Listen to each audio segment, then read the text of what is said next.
and this is part of like the thing that keeps going in my mind, because the same resource that people are making their skills and their resources higher, it's the same resource that they use to create scene, Right. which has hit me, has hit the game into this particular mode, because the same resource to create their own scenes is what they use to advance their character. Mm-hmm.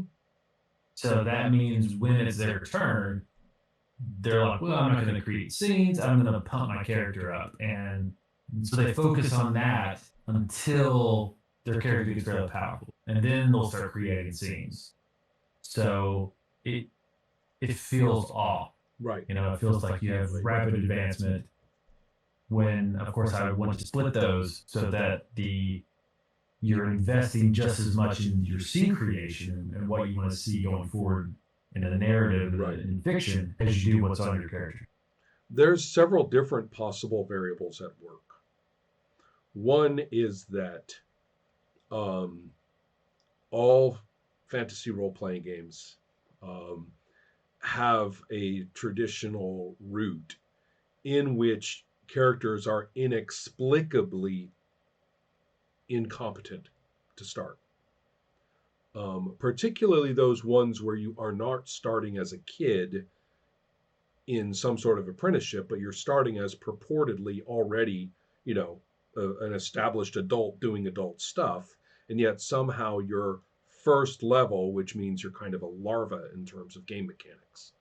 So there's that. Do you see what I mean? There's this. You're kind of like, well, if I'm playing this like wizard dude, how come he sucks, right? I don't get it. Right. Yeah. And so therefore, in those games, rapid advancement is kind of a way to compensate for that, which of course is kind of strange. I mean, why not just not do that in the first place?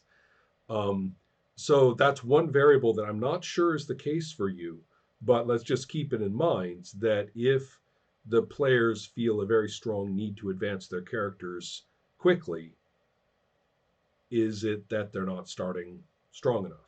That's one thing. It's not necessarily the case, because also investing points in your character, especially in response to what's happened to play, is a very healthy way to realize the character as they have, as you've discovered them. I mean, it's kind of nice to have points flowing in.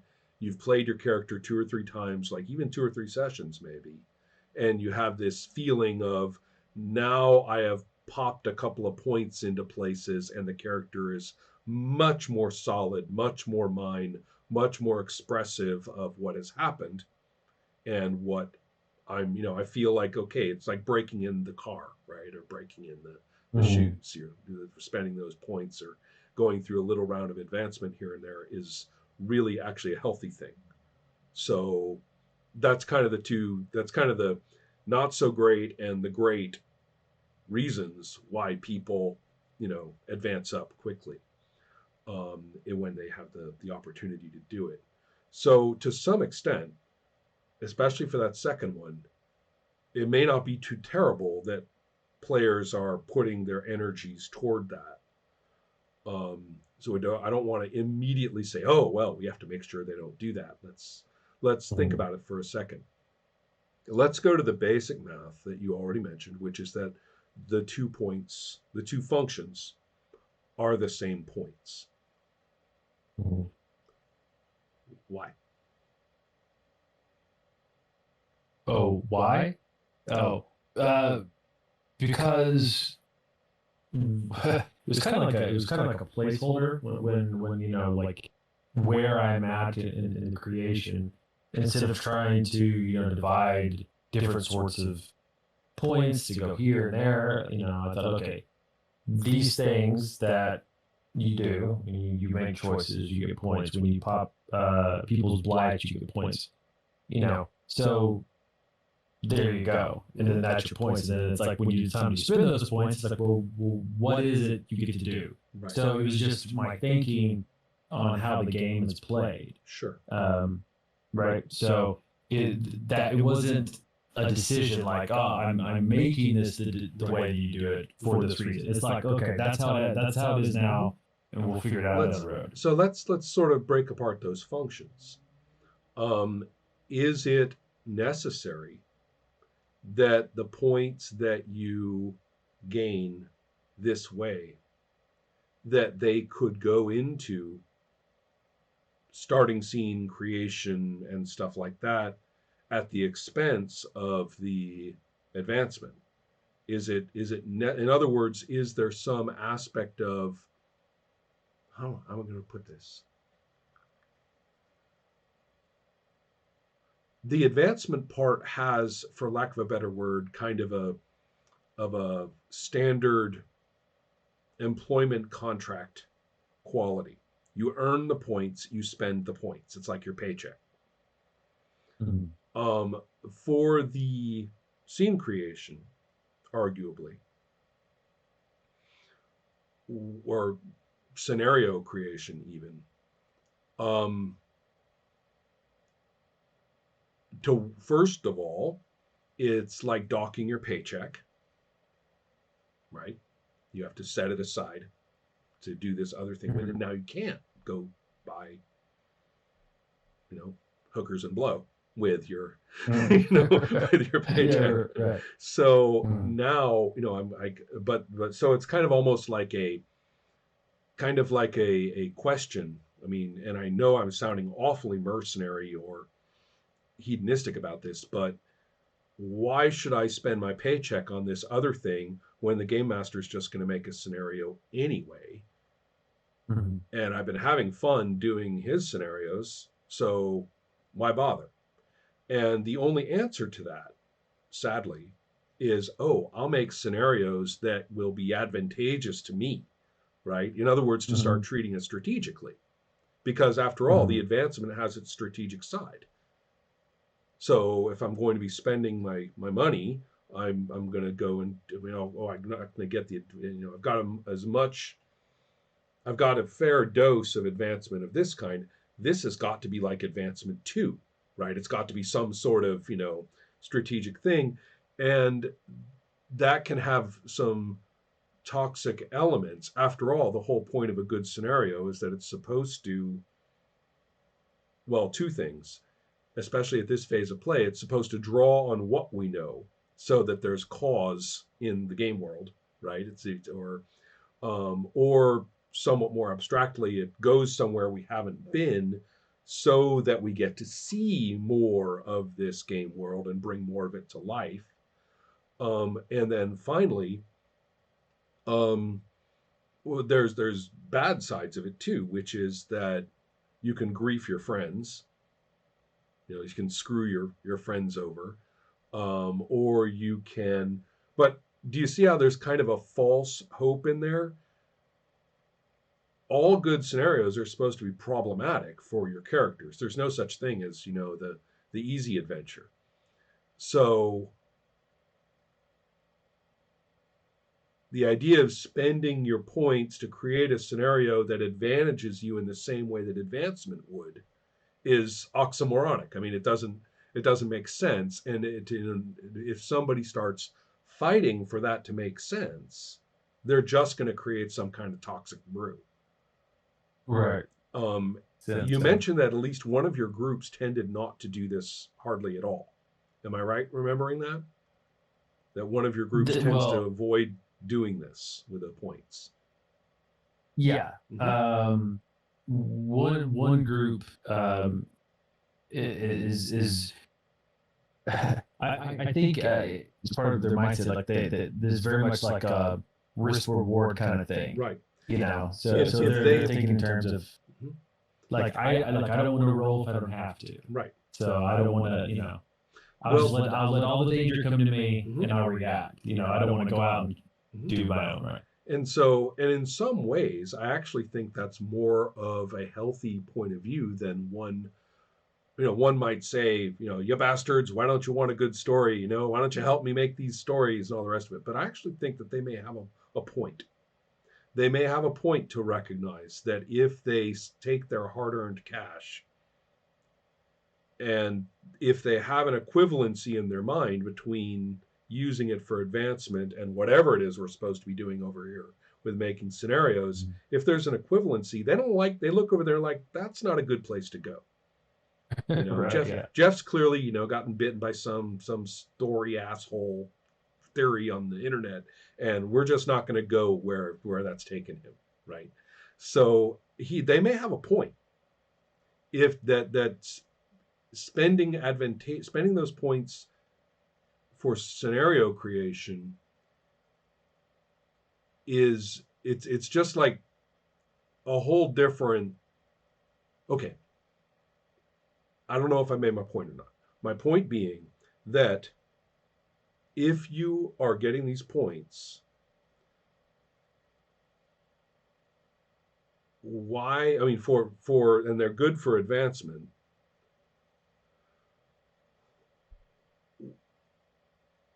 What's in it for me to make these scenarios? And the trouble is that it can't. If there's no good answer. There's no good answer that says why that would be worth what we would be getting with our advancement, actually making the character improve. So that's what I'm saying, is that these points may actually not be so good to split into those two functions. It may not be. I mean, after all, you did say, I mean, the curve already, I mean, the line is already curved, right? It already slows per point earned in terms of advancement, right? So it's not like you have some sort of fear, which may or may not be justified, but it's not like you're in the situation of going, well, I've got to whittle down their points, right? We've got to whittle them down, And it's kind of funny the crazy effort that historical games have gone to when they face a curve that is obviously going to go the other way, right? That it'll speed up as you go. And because the character's advancement, basically is exponential, right? Their advancement booms really fast. I don't know if you agree with me about the precise points, but in my opinion, those tipping points for good old first edition Dungeons and Dragons came at 4th level, and they came at 10th level, where the rate of how good you got, I mean, what the better, you got a lot better with each quantum of improvement at that point per level. And their solution, obviously, was to increase the number of points needed per level.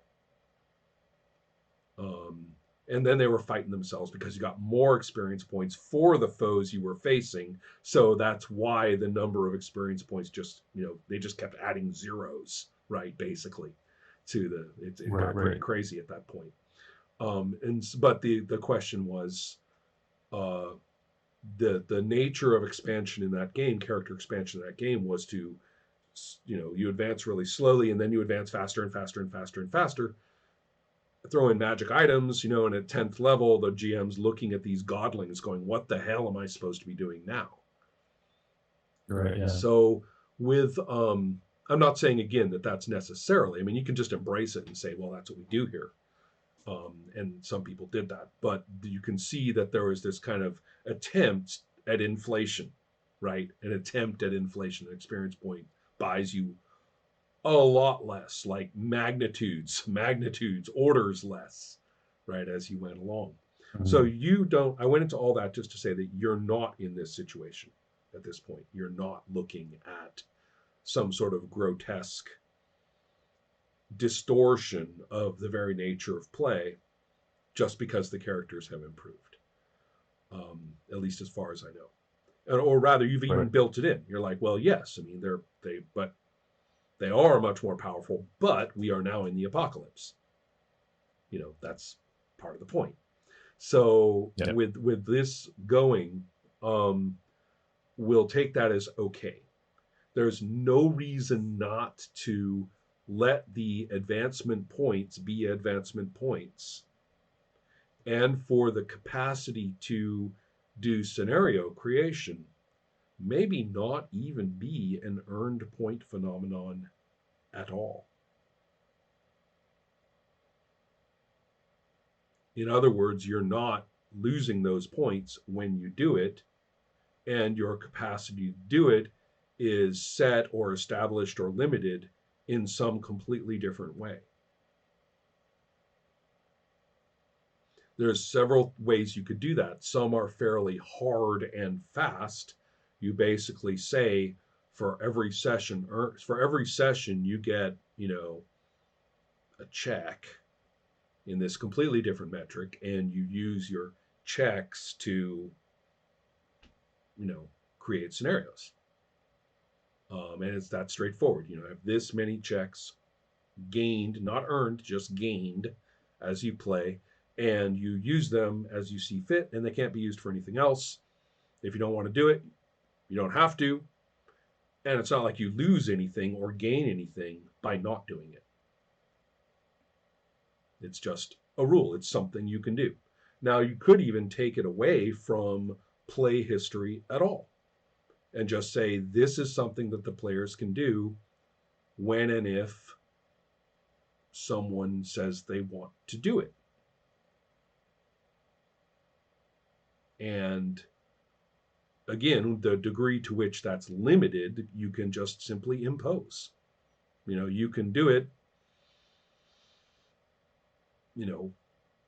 and then you got to wait for a while before you do it again. I don't know, whatever that limit may be. So the question is, if we were to look at the player's capacity to make scenarios, and if there's a point structure to that, why do they have to earn those points? Why don't they just have them and use them when and if they feel like it? Is there something? I can think of nothing, as long as there's some sort of structure. I know some game designers who would put immense amounts of structure into that, and I'm actually not that fond of that personally. So that's why I'm sort of leaning, for purposes of conversation, to the softest version, which is not even particularly quantified, which would say the player's capacity to make these scenarios could be exactly as it stands right now. So no new rules for how they do it. I'm not arguing about that. So sorry, you cut out there. Okay, so let's see here.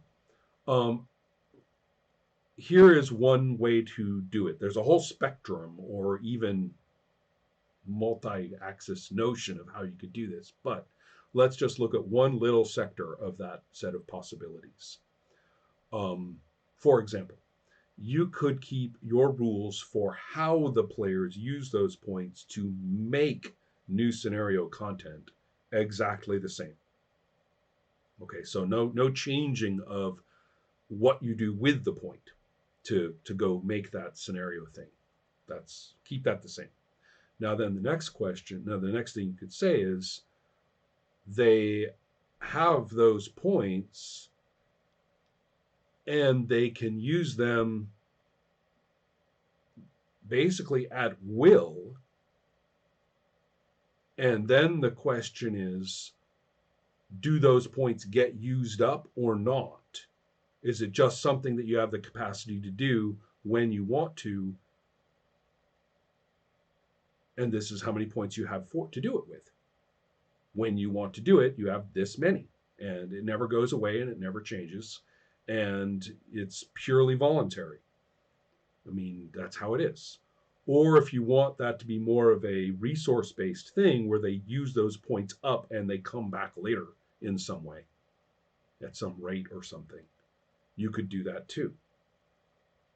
But the point being that it has nothing to do with earning the points through play or having them be the same points that they have to give up from advancement to do it.